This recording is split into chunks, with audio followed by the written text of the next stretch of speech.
Good evening, everyone. Welcome to our day 3 of Pint of Science in Bergen. My name is Petra and I will be your host tonight. Thank you for joining us today for the topic How to Combine Conscience con Science. Now, this title may sound a bit intriguing, but I believe that you find the joke in it as much as I do. And I would love it if you could let us know where you're watching us from in the comments on YouTube. Sorry for a bit of delay in the beginning. We had some technical difficulties, but that's the kind of world we live in with these online threats, I guess. So if you are still with us, and I see that you are, thank you for being patient. I will shortly introduce our organization, Pint of Science. We are quite new in Norway. We started in 2020. If you have been following our festival, this is what we do. We try to bring science closer to the people, and you can find out more about us on the website down here. Sorry, on this side, pintofscience.no, or you can find us on all social media with the handle @pintofscience.no. If you are enjoying this festival, please let us know on any social media using the hashtag Pine21. And I am delighted to give you the first game of tonight. If you are ready to play with us, let us know. For our first game of tonight, we will use a Kahoot app. We will post the website to the YouTube chat here. So if you go to kahoot.it on your browser, or you can use your Kahoot app on your device, which gives you more enjoyable experience. Hello to all of our members of Pint of Science team in our chat. It's lovely to have you here from different chapters, different cities in Norway. And if someone is ready to join our Kahoot, let us know. This is the code that you put into your app to join our game, our first game of the night, to see whether you are ready for our final. I know it's very sad. Yes, this is our final day of Pint of Science festival in May. And if you really enjoy this festival and would like to see more of events like this, don't forget to let us know either here in YouTube chat or on social media. Tag us wherever you do your social media in, and perhaps let us know what topics you're interested in so we can bring local scientists from different Norwegian cities closer to you, be it to pubs, public spaces, cafes. Unfortunately, this year we are, yes, just trying to recreate the experience with this online event. I see some people are joining our game. Hello, Enrico, Fra, and Joy, and hello, Pablo. We have 5 people joining the game. Some of us are still joining, so I will allow a bit of more time before we begin our first energizer of tonight. If you will stick around until the end, you will have a chance to win some nice Pint of Science goodies, and I can promise you that it's worth it if you are a beer lover, which I hope you are, because this event is about combining the drinks we like with science, with all sorts of different fields of science. And if you will stick around until the end, and if your fingers are fast enough, you will have a chance to win nice coasters like this one. So please join our Kahoot, and let's see if you are fast enough to win a prize today. And let's begin with the first question. Now, this is a poll, and I wonder, how much annoyed are you by now with COVID-19? Are you just embracing this time? Are you enjoying yourselves in COVID-19 world? Is it really bad, and has this suck for you? Yes, I feel you. I know it's not an easy time we live in, but instead of pondering about it, how about we learn something about ourselves and about our conscience? Second question: do you feel safe thanks to the local regulations? Now, if you are in Norway, let us know. We will definitely like to know whether you do feel safe thanks to the regulations given by local authorities. Looks like most of you do feel safe, which is good. It's nice to feel safe at our houses, at our homes, in our places. And someone is done with the regulations. And again, that's very understandable. Unfortunately, no one has been prepared for this, and we can all feel the same. Now, this is a hypothetical question, and don't worry, you will have more time to answer. But I would like to know, if you test positive to COVID-19 and the local authorities ask you to provide your contacts so that they can track people around you. However, as you wonder about what you should do, you know that you have been in touch with this friend of yours who cannot afford to lose his job. What do you do? Do you list him in the contacts anyway and provide the healthcare people with the proper information? Do you have a sleep on it and decide next morning to list him anyway? Or will you list him in the contacts anyway? Will you not list him in the contacts because he cannot really lose his job and he can't afford to spend this time in the quarantine? Or you will not list him or anyone else because you just really don't care what the authorities think, or you really don't care and don't want authorities to know more about you and your social life. What will you do in this hypothetical question? Do you feel like this could lead to some privacy information leakage to channels that could possibly harm you in the future? Looks like most of you would list your friend anyway because they feel like it's a right thing to do, and they feel that it is really important. That's nice. Some of you would sleep on it because it is a tough decision indeed, and some of us perhaps face this during the past couple of months. Some of you will not list him because he cannot afford to lose his job and be without a paycheck during this quarantine time. So this is an interesting information. Thank you for sharing this with us.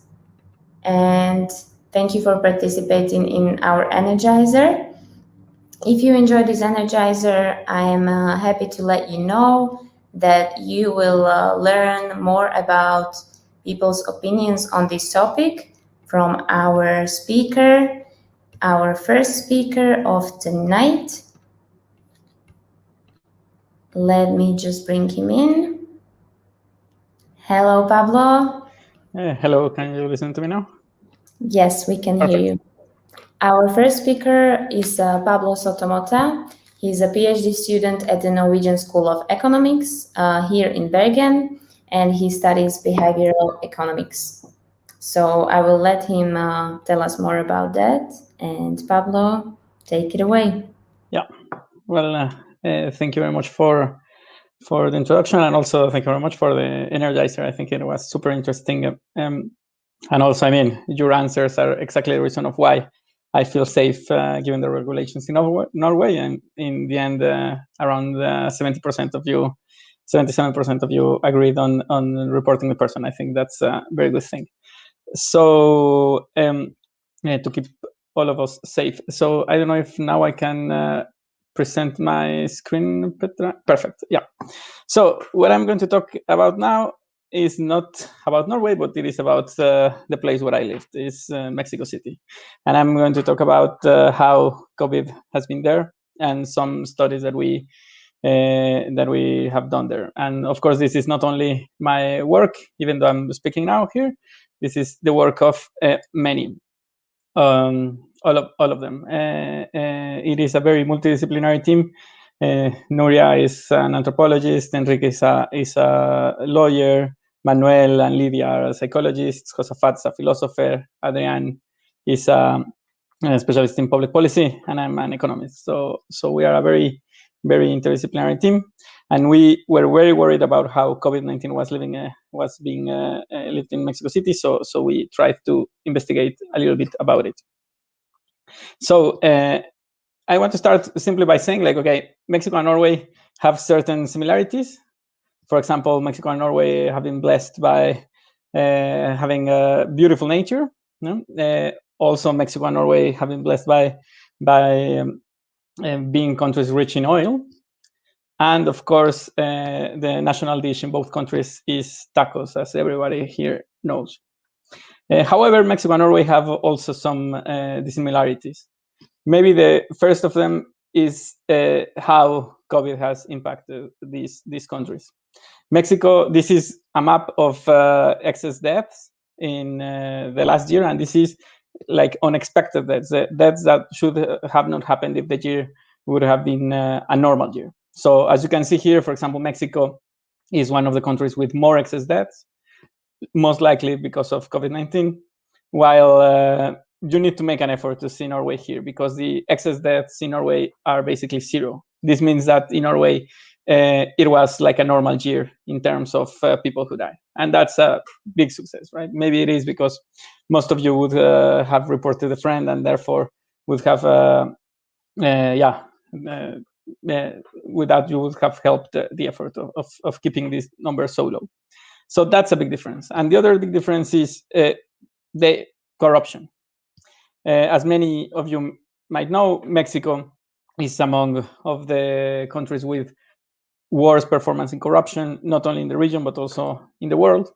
It is by far one of the most important problems in the country. And Norway, on the other hand, is known by having very low levels of corruption. So one question that we may ask is if these two things are related. And the story might be simple. For example, we could say that more corruption leads to less trust in the government. If people distrust the government, they also distrust the preventive recommendations. If I don't believe that the government is telling me the truth, then maybe I think that the recommendations about face masks are not really serious. And that distrust to the preventive recommendations may lead to less corona-friendly behavior, like, for example, attending parties or not saying where are you, where were you, if you were in a public space, things like this. And less corona-friendly behaviors lead to death of people, right? And what we are interested was like if there was a link here, if this story was true, right? If more corruption might be one of the reasons of why Mexico has suffered so much because of COVID. So in the end, we want to know if corruption really kills in this story. But now I want to say the same story, but of course with data, right? So I'm going to present some graphs here. So for example, I mean, I'm not going to explain all the methodology behind it because this should be a more relaxed presentation, but simply it is like, okay, yeah, there is data that shows that higher levels of corruption decrease the trust that people have in government. So that's that link. Also, in a study that I did with Margarita Gomez and others, we saw how less trust in the government also leads to less trust in the preventive recommendations. People, for example, in highly developed countries like Norway, tend to think that the government has been more truthful about the coronavirus than in low and middle developed countries like Mexico. And that, of course, impacts how much they think that the recommendations might help. And that leads also to less trust in the preventive recommendations, right? And this is also seen in another study that I did with, again, Lucia Macchia and Margarita Gomez. And the final consequence of that is that if you distrust the recommendations, then you behave worse. So here, for example, it is possible to see that in developed countries, something that we built that it is called the Good Behavior Index, that it is kind of like sum of all the good behaviors that you could do, like wearing a face mask, avoiding crowds, things like this. In developed countries, people are doing it much more. Maybe here the difference does not look that much, but it is significant.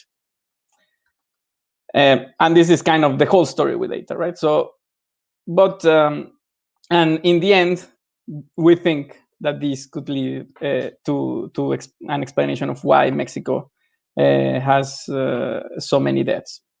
However, so with this story, I mean, when we saw all of this data, this research team, we felt that maybe the right title for this presentation was not COVID-19 in Mexico City, but was simply corruption sucks, right? Because it seems that corruption is behind all of these problems. So, but on the other hand, I mean, we are scientists in the end, and we know that all the data that I presented you here, it is mainly correlations, right? So, and what we want is causation. And when we talk about causation, we tend to think about experiments, because what we want to say is not really corruption sucks. What we want to say is corruption sucks really. We want to be sure about it, right? And in order to be sure about it, we usually need to do an experiment. And an experiment, for those who might not know, a social experiment in behavioral economics, social psychology, things like this, it is, imagine just we have a group of people, and that group of people, through randomization, we generate two groups that are more or less the same. And to one group, we present the group with something that we call a treatment or a certain condition, and the other group we present with another condition, another treatment, and in the end, we compare the two. So we wanted to do this in order to analyze the relation between corruption and distrust in the government with respect to the coronavirus. So, of course, we couldn't simply title our study "Corruption Sucks," really, even though we think that that's a much more interesting title. We ended up calling it COVID-19 in Mexico City, a survey and 4 behavioral experiments, because since we we're going to do this effort, we try to study many other things. But I'm going to focus mainly in the corruption topic. And as you, so here we are focusing particularly in Mexico City. And the reason of that is that if Mexico is one of the countries that with worst results in coronavirus, Mexico City is maybe the worst in Mexico. So Mexico City is this very black dot. That means a lot of cases. No? For those who are curious, Cancun is around here. So Mexico is a very, very, very big country. And this amount of cases has translated also in the amount of deaths. So Mexico City is one of the countries in the world where more people have died because of COVID-19. So we thought that if we were going to do something, we wanted to analyze Mexico City. So in order to do that, what we did was to design a survey that tried to identify the behaviors, the beliefs, and the attitudes of the adult population in Mexico City about COVID-19. And this was, to be honest, a very big challenge, because as you saw, the team is multidisciplinary, and also we were working in 3 different countries. And also, it is a big issue to think about, like, okay, how are we going to implement a survey in the middle of a pandemic? So we did an online survey, and we started to distribute it through the internet. And for example, we made use of groups of neighbors to distribute it across all Mexico City. And in the end, we gathered information from all the different parts of Mexico City, and with good numbers. So the survey is very long. It is about basically everything from the knowledge about the virus, current protective behavior, social norms. As I say, we did 4 different experiments. We asked them, for example, about their expectations about the end of the pandemic and a lot of socioeconomic data. But since I'm planning only to talk about the experiment on corruption, these are the only parts that it is important for now, right? But maybe to give you some basic characteristics of the participants. The survey was open for answers between June 4th. That's my birthday last year, so I had a very busy birthday last year. And it lasted for 2 weeks. And in the end, we had around 3,600 interactions.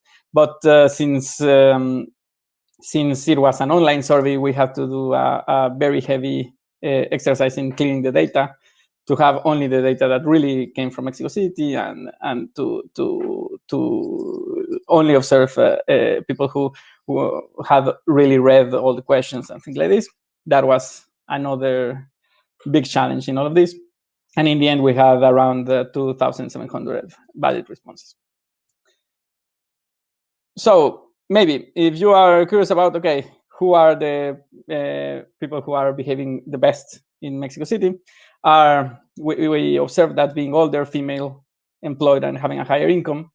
This, of course, one can make a story about it. Like if you have money, maybe you don't need to go to work.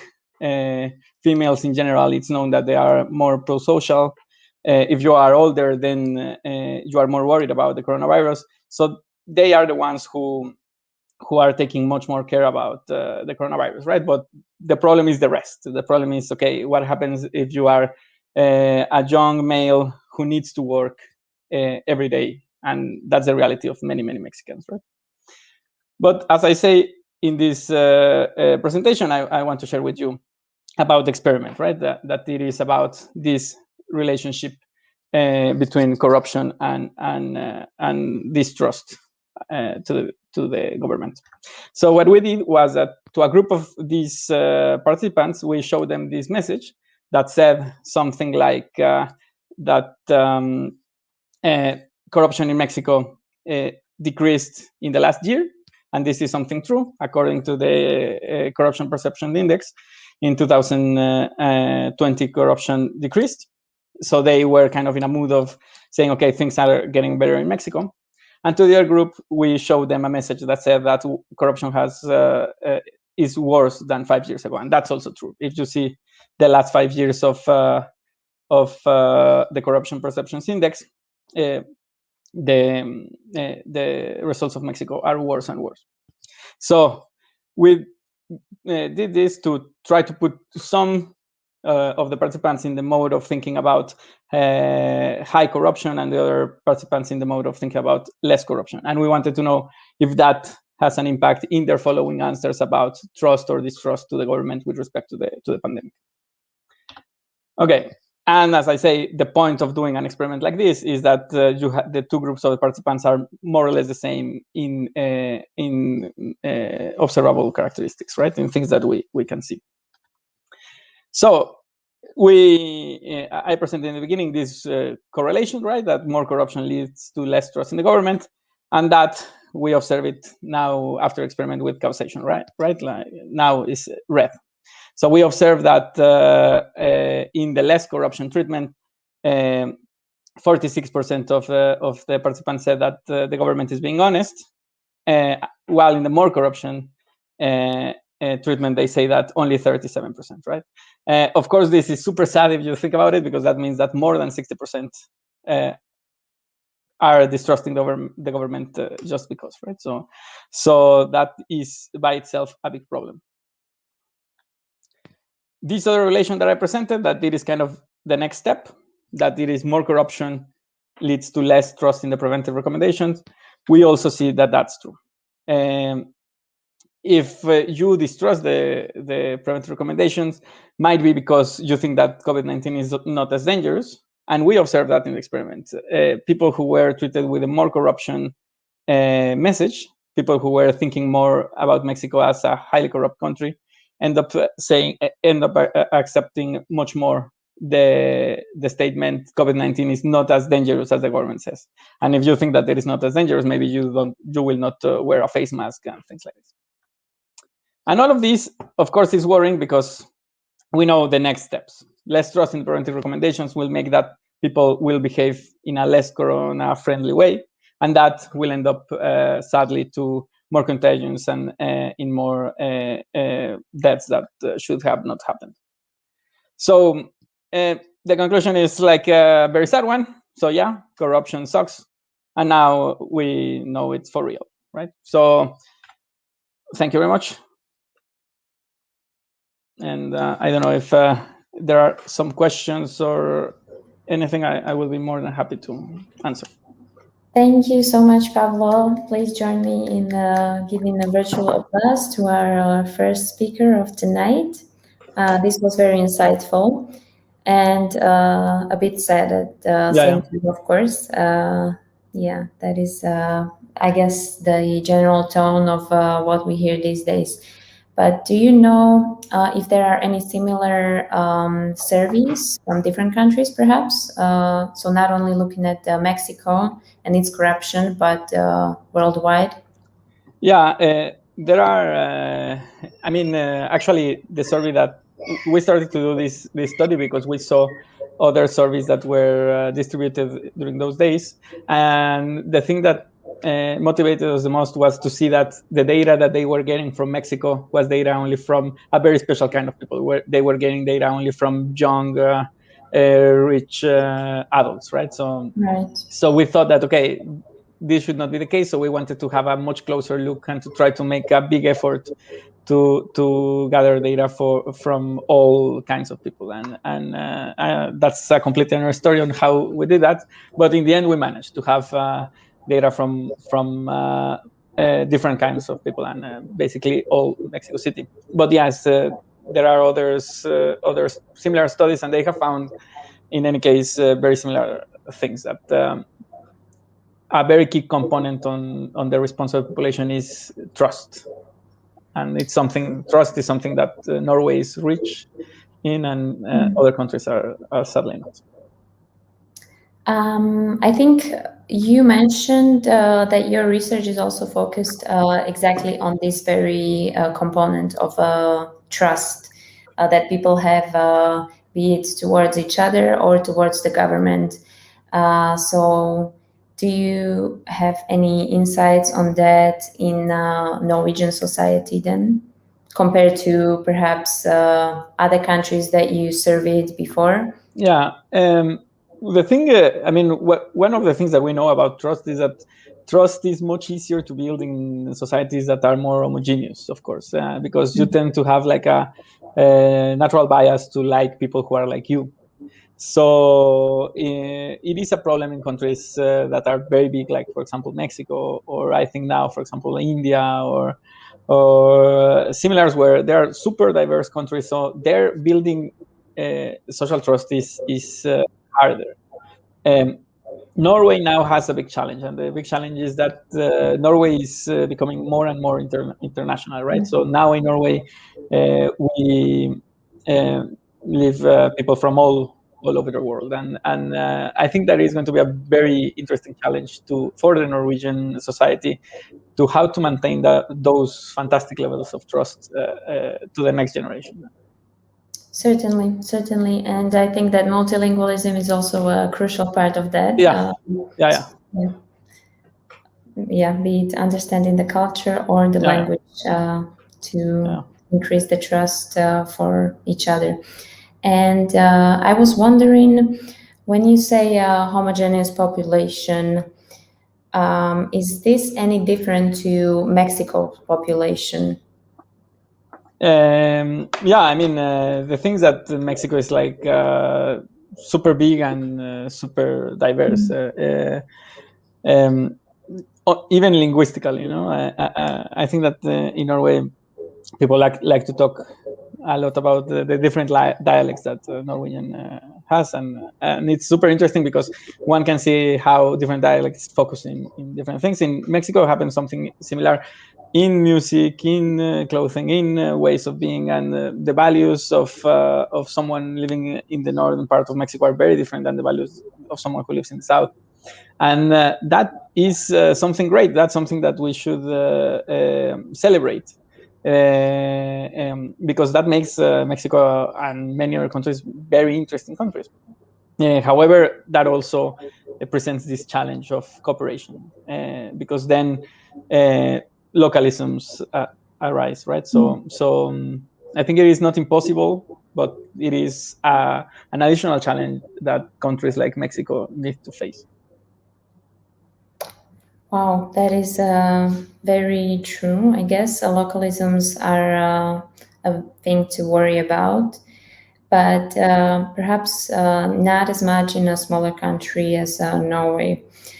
And if you could conclude with the consciousness of doing such a research in a developing country, what would be your advice, or what is something that you find amiss in some service like this conducted in several countries?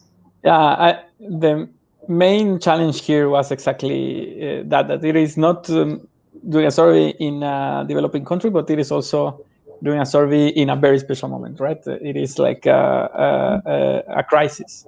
So I think all of us who participated in the survey, we needed to be very, very sure that we were doing it in order to improve the response. We had to have in mind that all kinds of people were going to answer. So we tried to do it as easy to read as possible, as short as possible, even though we wanted to ask many things.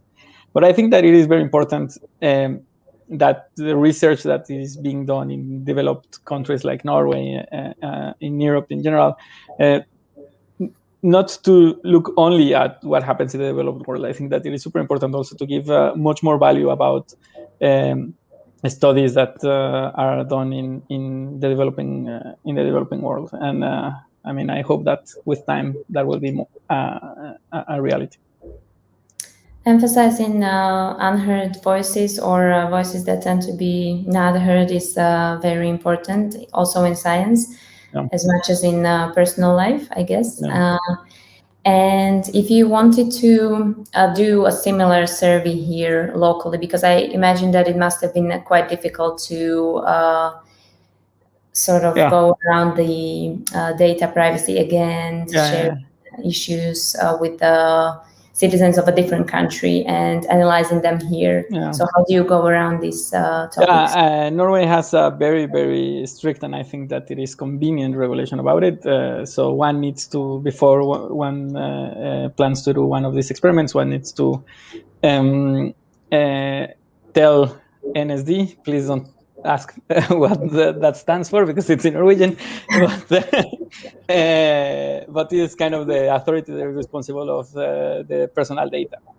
And they ask a lot of questions, and they care about the privacy of this, that this data is well treated, even though the data from our country.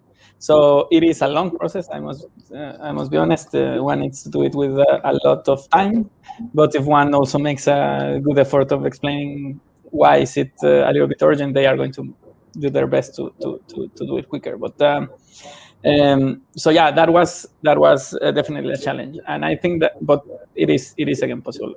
I think that when it's about data about Norway in particular, that might be easier in the sense that I think that many of us received like SMS with surveys also during Corona, right? So, but the thing is that not here one can expect that everyone will have a cell phone. That's something that one cannot take for granted in our countries, right? But yeah, just follow the rules and tell NSD every time that you want to do one study like this. Perhaps a final question from me, because I don't want to take over the entire question answer slot. When it comes to the application of the service findings in policies, what is your estimate on how is this realistic? I mean, of course, asking because of the corruption. Yeah. That is kind of the next step, right? Because since Mexico it is corrupt, then it is harder to implement policies that are based in data. So our intention is simply to put the information out there and then let politicians to take it. We gladly received a lot of attention with the survey. So we had the opportunity to present the results in multiple forums in Mexico, particularly in the university, and we received positive feedback on it. So it is difficult to say how much an exercise like this changed something, but I think that our step as social scientists is there. I think that the next step of implementing or designing public policy with it is a responsibility from the politicians. But maybe we need to do a little bit of a bigger effort in connecting and to translating the results from our research to the politicians. Thank you for that answer. Looks like we have a question from YouTube now. It's from Francesca. And she says, super interesting, thank you. So is the problem corruption or rather perception of corruption in this context? Yeah, thank you, Francesca. I think that that's an incredibly good question, because it is true. The data that I showed you about corruption is actually perception of corruption. But this is exactly the problem. The problem is perception of corruption because it's a problem of trust. So one thing that actually I think that the Mexican government did well is that they have tried to communicate, mostly not by maybe, for example, the president, that might be someone who is, some people like him, some people don't. They have tried to communicate most things through the Ministry of Health, that it is perceived as less corrupt. So yeah, it is perception of corruption, and the solution might be that one, might be to try to use other ways of communicating that are perceived as less corrupt or more trustworthy. And one of them could be doctors.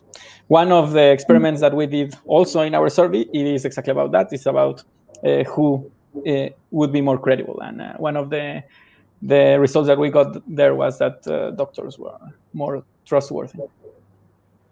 Doctors were more trustworthy than, for example, the mayor, or than even friends. Okay, so if the doctor tells you that you should wear a face mask, you believe it more than even if your friend tells you.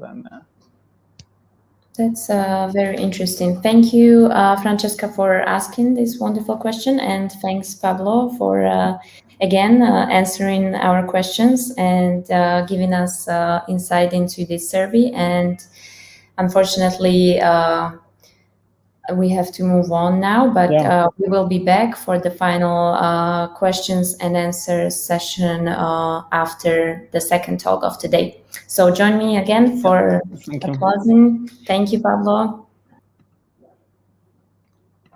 And with me today here is also our second speaker, Mimi Lam. Hello, Mimi. Hi. Hi. Mimi is a transdisciplinary researcher with a background in chemistry and physics. Currently, she's working on the project with the name Managing Ethical Norwegian Seascape Activities at the Center for the Study of Sciences and Humanities at the University of Bergen. Now, that is a lot of fields in the background of this wonderful researcher, and today she will tell us about the personality types in our society emerging because of COVID-19. Thank you so much for joining us, Mimi, and enjoy your talk. Well, thank you so much for inviting me, and thank you everyone for attending this presentation despite the sunny weather here in Bergen and the long weekend. I'll go ahead and share my screen, and hopefully you will be able to see my presentation okay.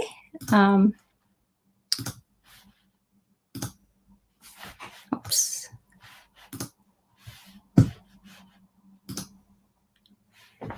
So Petra, can you maybe tell me, do you see the PowerPoint I've prepared?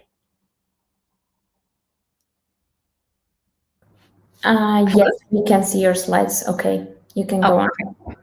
Okay.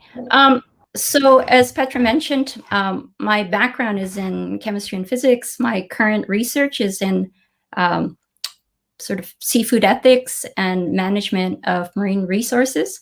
But the paper I'm going to present to you today is not entirely related to either of those fields, but it was basically written last year during the lockdown here in Norway with the onset of the COVID-19 pandemic. And so I think, like everyone else, when COVID hit us, it was quite a shock for people to deal with, and I included.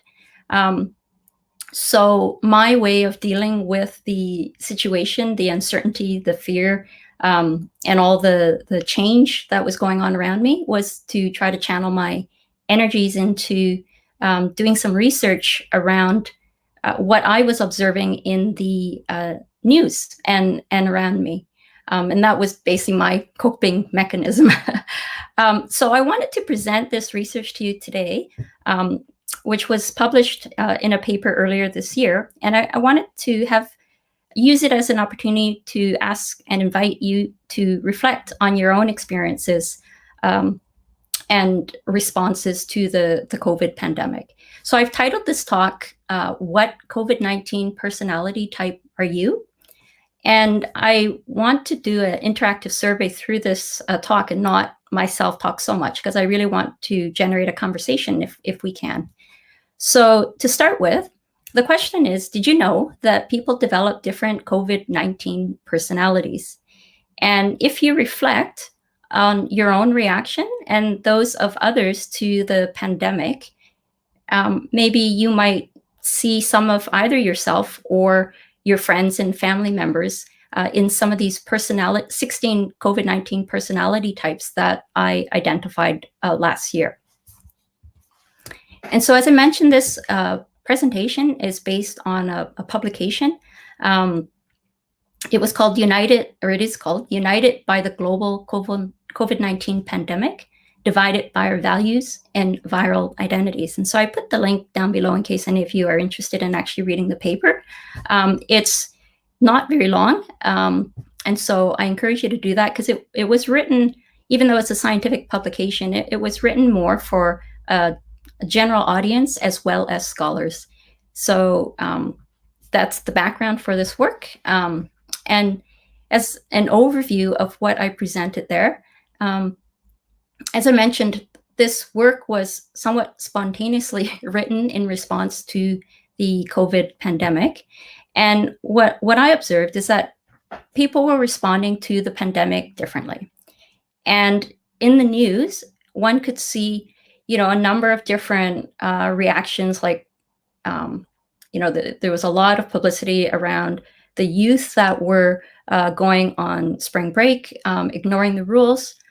People were calling them COVID idiots. There were others that were very much in solidarity, clapping their hands on their balconies, banging drums, and putting candles or rainbows in their windows to show their support for the frontline healthcare workers. And there were others that were exploiting the situation to make money through hoarding face masks and hand sanitizers and other things that people needed. And so when I was reading the news, I decided it would be interesting to try to see if one could more systematically look at these different behavioral identities or personality types that I saw emerging as a result of the situation. And I did this to try to also understand the politics that was emerging in response to the pandemic, because it seemed, in contrast to what one might think, or at least that I thought, with this common enemy, if you will, of the COVID-19, that we all would unite in our fight against it as common humanity, if you will. But what I found was that instead, there was more conflict and racism and discrimination as a result of this common enemy, because people were reacting to it in very different ways, and largely because they had, I think, different vulnerabilities and individual responses to the situation. So what I did was identifying these, I identified 16 COVID personality types, but don't think that they are meant to be static or definitive. It was just at the time the paper was written, which was last March, April. These were some of the identity types that I identified, but obviously the pandemic is very much a fluid situation. And so today there would be different personality types that I might identify, such as those that have been vaccinated, because that has obviously changed very much the situation compared to a year ago. But I invite you to go to this poll that I created on Menti. And there's the code that you need to enter so that you can respond to the poll as I introduce different, some of these 16 different personality types. And note that, as I mentioned, this is not meant to be a static categorization of personality types. And so you may see yourself in more than one of these. So feel free to select more than one personality type as we go through this poll. So the first one I called the rebel. And the rebel, as I mentioned, was sort of in response to the youth that were partying at spring break, flocking the beaches in Miami and different places. And so the rebel I described as someone that would defiantly flout social rules restricting their individual freedoms. So this is an anonymous poll, so don't worry about your responses. It's fine to be honest, because obviously our reaction to the pandemic, some cases, we probably showed solidarity for others, and sometimes we probably were, a little bit not so positive or pro-social in our responses. So feel free to be honest in your response, because it is anonymous and it's not being used for anything other than our conversation today. So the second identity type I called the warrior, that as someone who stays informed and safe of the information that's out there to manage your uncertainty and fear in response to the pandemic.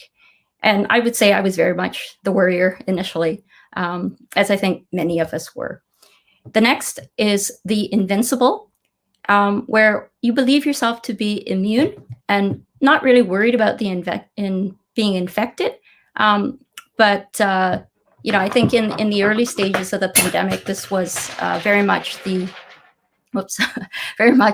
I think the response of the young, because much of the information that was being disseminated was that it only really affected people that were older. Now we see that that's not the case, and so again, this is probably a group that would not be as populated today as it was last year in the early stages of the pandemic, when we didn't have as much information. The next personality type I called the contemplator, and that's someone who isolates themselves and reflects about life and the world. As I went through writing this paper last year, I suppose I would probably label myself as a contemplator at that point, and as well as many other of my academic colleagues, I think, took the opportunity to think about their life situation and what was going on in the world around them. Another identity type are the deniers, who downplay the viral threat and promote business as usual. I think Donald Trump is a classic example of someone like this, but he is not alone, and many people did this and continue to do so. The realist is one that, similar to the warrior, but there's just a slight difference where, maybe the realist is not quite as incapacitated by the warrior with worry. And so the realist recognizes the reality of the potential harm and adjusts their behaviors and takes it a little bit more in stride, let's say. The hoarder, we read a lot about people in the early stages of the pandemic that were panic buying toilet paper and food items, hoarding products. and largely, I think, in response to as a way of managing their insecurity to this emergent situation. Harmers, we read about harmers who would try to harm others by, for example, spitting or coughing on them. Often people that were caught stealing things, for example, would spit at policemen. Not often, but anyway, this was reported in the news in some instances. And people talking about the boomer removers and things like that. So, many people, I think, vented their frustration on others in response to their own anxiety over the pandemic. And so this is a group that I called harmers. Another one I called spreaders. And here there's not so much a desire to harm others, but just that, again, this is before the vaccine, that they wanted the pandemic to spread through the population, develop herd immunity, so that we could basically get back to our life as usual. And so in Sweden, for example, this could be seen as the strategy that was adopted by the government there. Another one is the blamers, who I think vented their fears and frustrations onto others by blaming others, such as the Chinese early in the pandemic, as bringing this virus to the world. And so I think this was, again, another way of people dealing with their anxieties and needing to kind of, in a sense, take control by blaming others. But, what I tried to do as I was identifying these different personality types is to avoid judgment, even though maybe when I describe some of these, there may be a bit of a bias in my presentation. But what I tried to do is to sort of see how different people were reacting psychologically to the pandemic, and how their behavior was being influenced by their response. Another group I called the innovators, who design and repurpose resources to fight the pandemic. There are good examples of, say, Ferrari, for example, the car maker, repurposing their factory to make ventilators early last April, when Italy was really suffering, for example, and many others. I saw Kahoot was being used for one of the polls earlier, and it's a company here in Norway that has done very well with online learning. I actually have stock in the company, and it's did really well. Right now, it's not doing quite as well, maybe because hopefully the pandemic is nearing its end. Supporters are another group that where people showed their solidarity in support of others, and we saw lots of instances of this around the world, particularly in support of the frontline healthcare workers. The altruists, very similar, but slightly different from the supporters, where individuals actively help those that were vulnerable or elderly or isolated, recognizing that there are vulnerable people and populations that were adversely affected by the pandemic, and so people actively tried to do what they could to support others. The warrior is a group of frontline healthcare workers, as well as those that were driving trucks to transport food, those working in grocery stores. At the time when we were, the whole country was locked down, but these were essential workers that had to go out every day and still keep the society functioning. And so this is another group that's, I think, a very special group that we're all indebted to for their warrior attitudes, I guess. And one more is the veterans that experienced SARS or MERS, that were more willing to comply with the restrictions of the governments. This is in the many countries that suffered through these in Southeast Asia, for example. And so it wasn't as hard to convince the citizens to respond to the strict lockdown conditions, in contrast to other countries where we'd never experienced anything like that before. And so it was a little bit harder, I think, to get compliance. And then one more that I didn't get an image for, but it was called the exploiter. And that's a group that that I saw certainly in the news, where people were exploiting the situation for power, profit, or actually brutality against their countrymen. So I hope that you've had a chance to respond to this survey, and I hope this works when I click on it to see the results.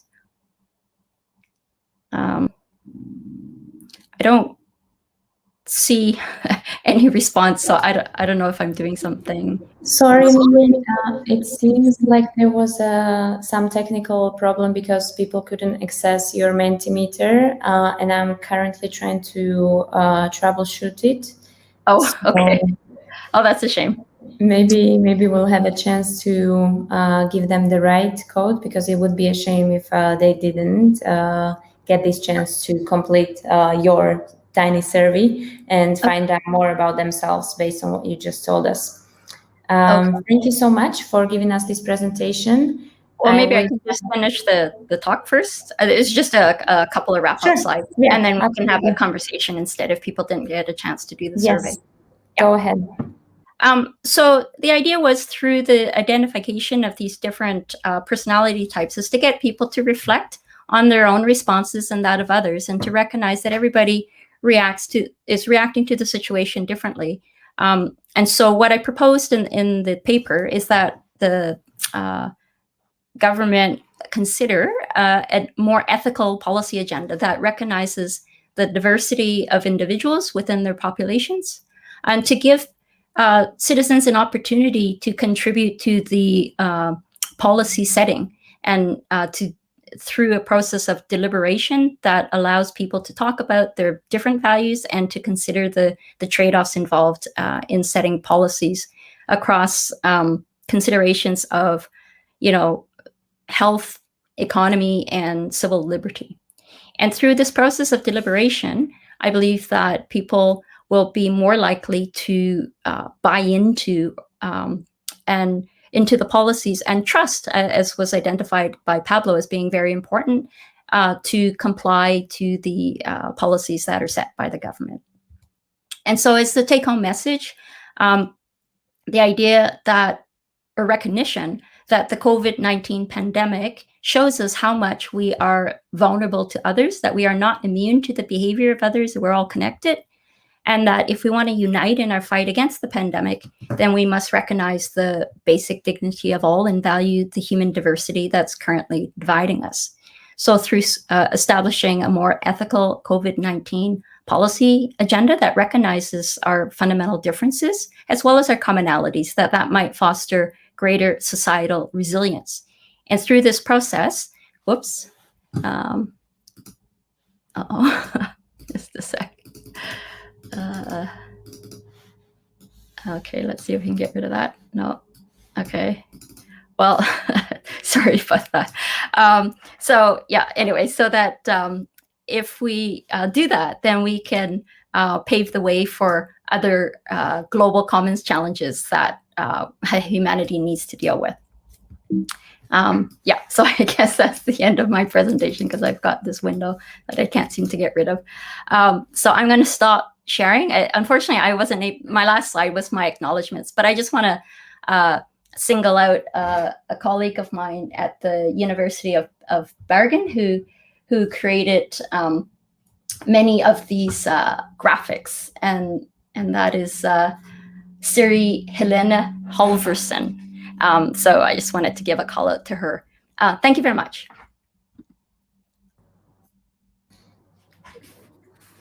Thank you very much, Mimi, and sorry for the technical issues. Well, I seem to have my own. So.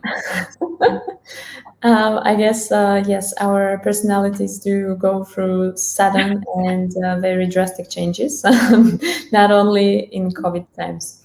I was actually wanted to, yes, give you and your colleague a huge compliment on the visualizations, because I noticed them on your social media.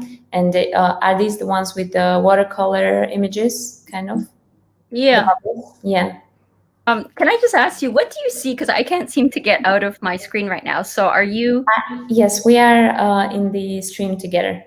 So Okay, don't worry then about your screen. We can see your camera and we can see you. okay, I can't see you, but anyway, that's fine then. Oh, you cannot see us. How come? I don't know. Okay, I'm having if you come back, technical I difficulties guess here. you are stuck in your window. Yeah, there's some weird thing going. Yeah, well, I'm here with you in the stream, and yes, I am a supporter personality, I guess. We have a question from YouTube for you, though. Okay. Here we And go. we are getting lovely comments and about how interesting this topic is. As the situation progressed, did you witness and document people moving from one category into another or being in more than one category? So I haven't actually documented this, but it's something that I hope to be able to do with some colleagues of mine who, Barbara Planchek and Matthias Kaiser. Barbara did some surveys during the lockdown in Austria, and the survey was done prior to the publication of my paper, but that she asked many questions about how people were reacting to the pandemic. And so we plan to go through their responses and to see if we can identify some of these different personality types emerging. And the surveys were done at multiple stages through the pandemic. And so we want to investigate if we see any resonance in terms of how people responded to the personality types that I identified. Just personally, I can say that, as I mentioned for myself, I probably would describe myself as very much the warrior. Not the warrior, but the worrier at the beginning. And then, probably shifting to maybe someone that was a little bit more realistic, with the help of talking to some friends and, helping me cope with the situation. And then, as I mentioned, my way of dealing with the my fear and uncertainty of the pandemic situation was to channel my research energies into writing this paper, and so then maybe a bit more the contemplator. I think today a lot of people are a little bit more blasé about the pandemic. Probably the same for myself a little bit, that we feel like, okay, we've been through this for a year now, and it's a bit more manageable. We know what to do, and so I think very much so, if you just yourselves reflect on your own experiences and that of others that you observe around you, that you could probably likely see that people shift between these different personality types. I think with the onset of the vaccines, and then going through the various waves, that we kind of move fluidly between some of these different personality types. So it's really not meant to be that these identities are any way fixed or definitive, but just to recognize that we all respond differently ourselves in time, and others as well, based on their particular contexts and vulnerabilities. Thank you. Wow, thank you for that. We have another question. Very cool. I was wondering how you came to work on this topic, since you said it is out of your research area. Maybe that's being an innovator. I don't know. But as I mentioned, I think, like everyone else, was pretty floored by the pandemic. I mean, particularly because I had just traveled at the end of February and got very sick. And I to this day don't know if I had COVID, but certainly wasn't well, and sicker than I'd ever felt in my life, except when my appendix burst, I guess. But my response was that I isolated. I stayed indoors. I was bouncing off the walls for like a week, and then I had been working, and I do work on values and identities in my research. And so I was fortunate to be part of an expert group on a project called The Science of Values and Identities in the Political Process, run by the Joint Research Center of the European Commission. And so I was working on that project at the time that the COVID pandemic hit us here in Norway last March. So it was very much top of mind on a conceptual level. And so then I applied it to what I was experiencing in the real world. And I think this topic of values and identities, which is actually central to my current research project on managing ethical Norwegian seascape activities, or Mensa for short, it's central to all aspects of our lives. And I think the COVID pandemic just really hit that home, how important it is for us to reflect on our values and identities and understand our own and others' behaviors in response to various situations, either in the social context or with respect to the environment, and to recognize the diversity of our values and identities, and that, to try to foster a greater understanding of ourselves and of others, recognizing our differences, but also our commonalities. And by that process, to try to be more respectful in our dialogues with others, to try to figure out how we can work together to deal with the COVID pandemic, but also issues of climate change, global fisheries, or any of the other global challenges that we're facing today. Which brings us back to your point that we are not immune to this virus nor to each other. And moving on to another question. Thank you for all these lovely questions to our audience. I agree, pretty fascinating to hear that the area of interest encompasses such a wide range of scientific fields. More of a comment than a question here. We have a question from Joseph. Thank you. I'm wondering, where do I fit? Are there some majorities of categories based on country they are in? Example, Belarus or Sweden.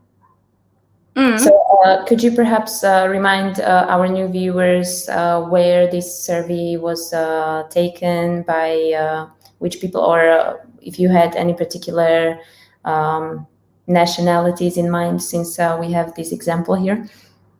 Yeah, so the personality types that I identified weren't based on any particular country. It was largely based on my reading of the global situation, if you will, in the news media. But what I would like to do is to see if there are, differences within certain populations, different communities, different countries. And I think that it's something that can be done with existing, with surveys that others have conducted. So as I mentioned, a colleague of mine has some survey results that we want to explore in Austria. But I imagine very much that one would see different propensities culturally, as well as within different communities. And so then that's a way of recognizing the difference of our values, depending very much on our context. And so not just culturally, but also, based on our socioeconomic class, you might find that people have different responses. Because, for example, I, as a researcher, was in many ways quite fortunate that I didn't lose my job. I mean, I actually I worked from home, and I actually liked working from home. I didn't have to commute to the university, which is about an hour from where I live. And so once I got over my fear, I was actually able to be more effective in my research. And so, I felt very privileged, being in a profession that was not as adversely affected as others were. I didn't have to expose myself to being out and about, basically out in the public, risking getting infected, and I could continue my job. So unlike those frontline healthcare workers who, very much put themselves at peril to help others, and deal with the pandemic, I could do my research from the safety of my desk, my den, and where I am now. And so, my situation is very different from those frontline healthcare workers, for example. And also, being in Norway, I would tell my friends in Canada, I mean, Norway is I felt the best country in the world to be during the COVID pandemic, because it's the richest country in the world. The people here follow rules. They trust the government, and it just, the situation here would be so much different than, say, those in India or Brazil, or the United States for that matter. And so very much, I think, our situation was influenced by our own individual responses, rather, are influenced by so many different factors. And that's what my research is trying to promote, is that understanding that we're all different. We have similarities based on, our identities or groups, social groups, political groups. But we're also, different depending on our life stages, our professions, our socioeconomic class, our gender. I know that female researchers, for example, were very much more affected in their productivity, being much less able to devote their attention to doing research because they often were still responsible for the primary care at home, homeschooling children, taking care of the elderly. Whereas I think there's been research that's done that showed, male researchers, their productivity went up, but female researchers went down in the early stages of the pandemic, for example. So there's so much variance across different populations that I think it's important for us to recognize that in trying to understand, how people respond to the pandemic, but also, again, to other situations, such as climate change. I mean, in people in developed countries often are rather, I would say, judgmental about how people in other countries are, still cutting down forests and, using resources that are increasing, global gas emissions. But it's easy for those of us that are in countries that are rich to judge others in countries that are just trying to make ends meet, and so that we need to kind of really recognize the diversity that exists when we consider these grand societal challenges. Thank you. Thank you for that. I certainly resonate with most of that. I think we are experiencing a bit of echo. Can be on your side, but I'm not sure. Let's solve this out. Can you check now? Okay, it seems to be gone. That's wonderful. Yeah, I was gonna say that we hope to see this effect of publications such as yours in our institutions, treating better our scientists as well. But not to worry our audience here with these issues. Perhaps I will take a last question from YouTube. Do you know how the population was divided according to these types and what this could mean for other crises along the line? Okay, that is an interesting point. Other crises along the line? Yeah, and again, I don't have any primary data right now. That's research that we have underway. And that's why I kind of hope to get the poll results, but unfortunately, it seems like we don't have those. But when this paper was first published in January, and as I mentioned, the University of Bergen communications people were very helpful to promote this research using social media. And so Siri put this on Instagram, I think it was. And I know there, it was very much the percentage here in Norway that of people that responded to that anyway. People were identified themselves as the realists. And I think at this stage, probably most people are. But, again, I think what would be the most useful, given how fluidly the situation is changing with the COVID pandemic, particularly now, as I mentioned, with the vaccination program that's going through across various countries, that one, needs to recognize that people's responses are very dynamic. And so even if I had survey results of how people align themselves according to these identity types, last April or even this January, that they probably wouldn't be so useful when trying to set policy today. So the situation really is very dynamic.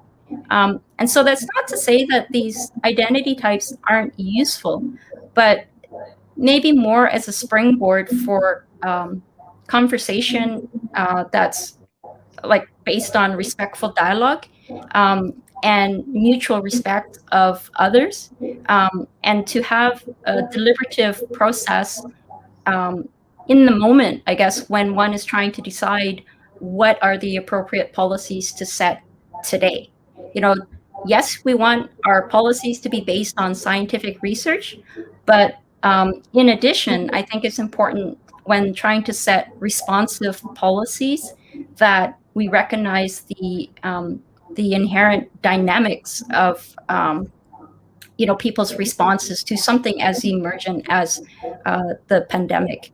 And so we need the combination of existing research, but also I guess an assessment of the current situation. And so I would be more an advocate that this research is intended to be something to raise awareness that this diversity exists, and our responses are very dynamic and diverse, and then to bring that into a deliberative process when trying to set policies that affect the plural societies that at least we here in Norway live in. So yeah, I think that would be more a take-home message with respect to how to look at these identity types that I identified for the COVID-19 pandemic. These are certainly the conversations that we will need to have, hopefully in public places, after some of the regulations will kind of subside, and with as many people as possible, if we are finally immune. Thank you so much, Mimi, for a lovely conversation. I really enjoyed your talk, and I'm sure that our audience did as well, because you did get some really nice feedback here as well. And thank you to our audience for being with us until this point, when we will present the final quiz of the night. So I hope that you have been listening closely to both of our talks today that were related, and were discussing how to combine conscience with science in COVID times, how we should reflect on how our personalities are changing because of this pandemic. And now I invite you to join me in our final quiz of our festival in just a second.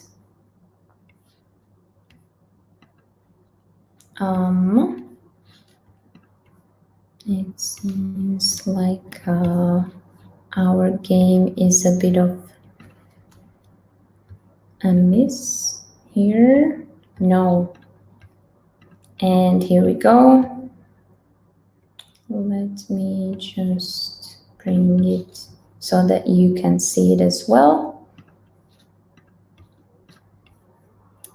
And I hope that in the meantime your fingers are not cold from holding your drink, because you will need fast fingers for this one for sure, since this is your last chance to win some nice prize.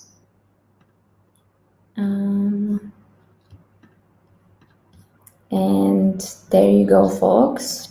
This is our final game. If you have been listening, it should not be a problem for you to handle. If you just tuned in, go to kahoot.it and type in, just go to Kahoot if you are in your browser, or if you are on your app, type in your code to your Kahoot app.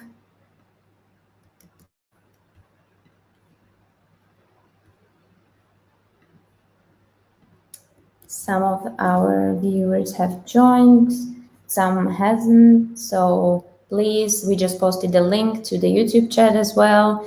If you wanna play from the browser, that's up to you. But just remember, if you are slow, you blow, and then you lose your chance to win our prizes. So Let's wait to see how many people are able to join.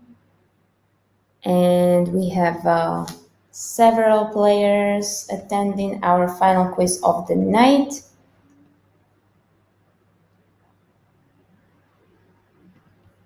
So I think it's time to start this game and roll on. If you are ready, don't give your hands up because you will need your fingers for our questions.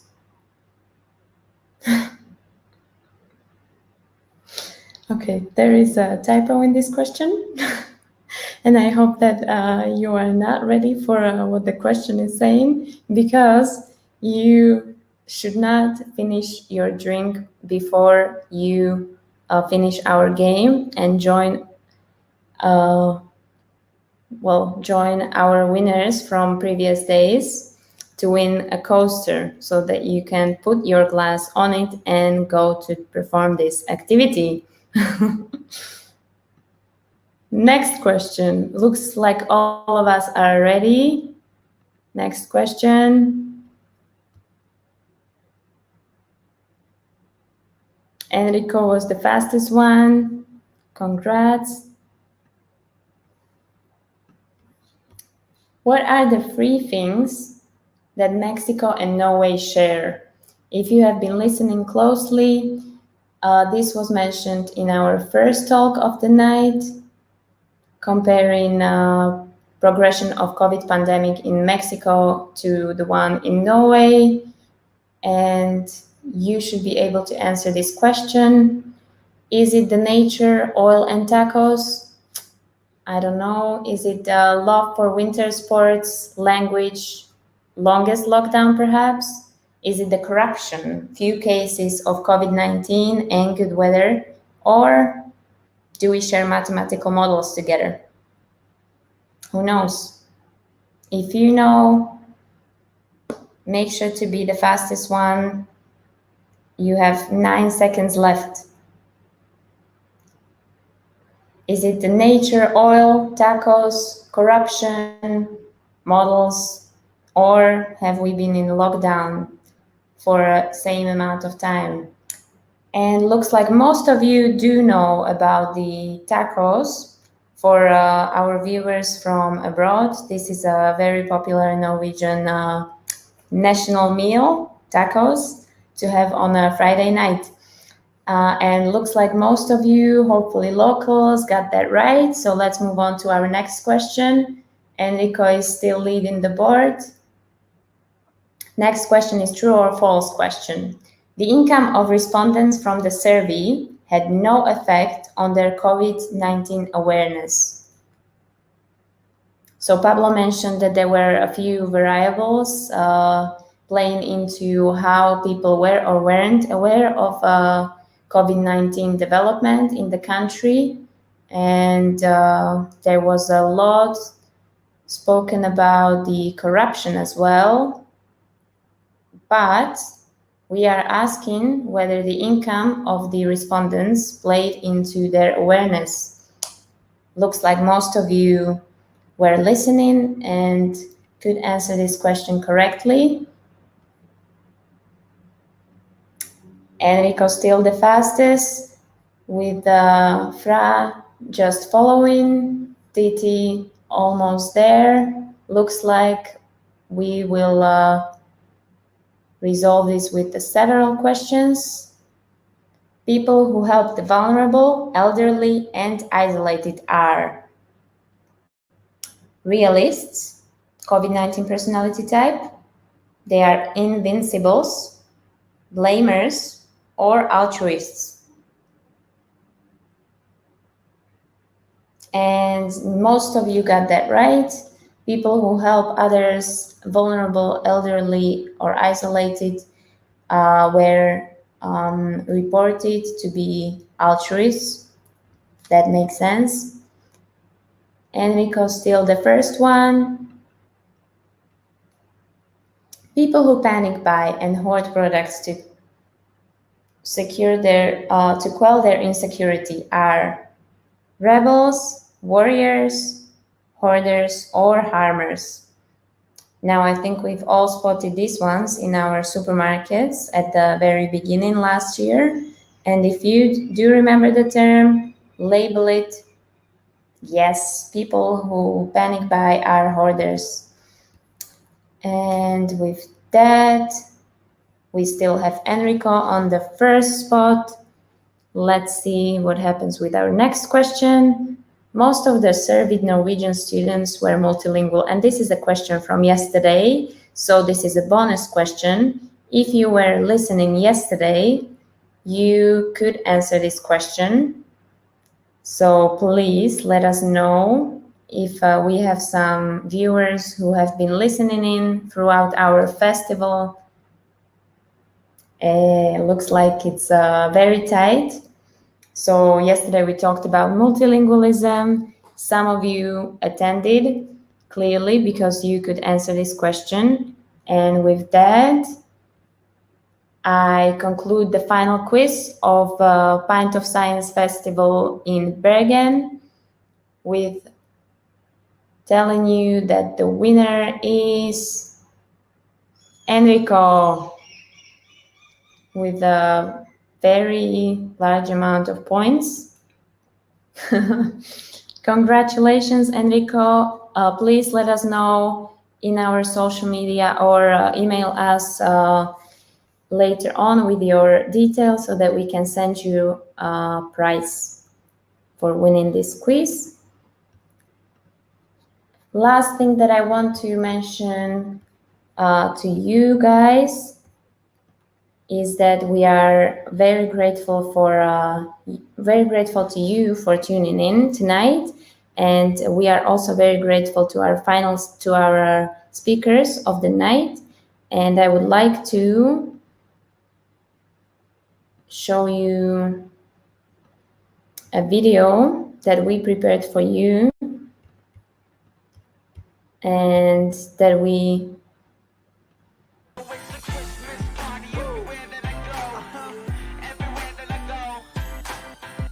want to invite you to join us next year to our next festival, Pint of Science in Norway. And with that, I will thank our speakers from today, Pablo and Mimi. Thank you so much. Thank you so much for joining us today, for really nice conversations we've had. I'm sorry for technical difficulties and for a few delays. Thank you to our audience tonight. Thank you for all the questions and comments. If you enjoyed this talk, let us know on social media. If you want to volunteer with us and organize events like this one, do contact us on our website where you can find the file to fill out so that we have a contact for you. Or if you want to be our speaker, if you have a very interesting research going on around the towns where Norwegian local chapters are active, let us know so we can bring you on stage next year where we will hopefully meet in person. Again, a big applause to our last speakers of a festival. Thank you, Pablo, and thank you, Mimi. And hopefully see you next year in the pub. Hopefully. Yeah. Bye. I wish you a lovely evening. Good night. Bye. Thank you.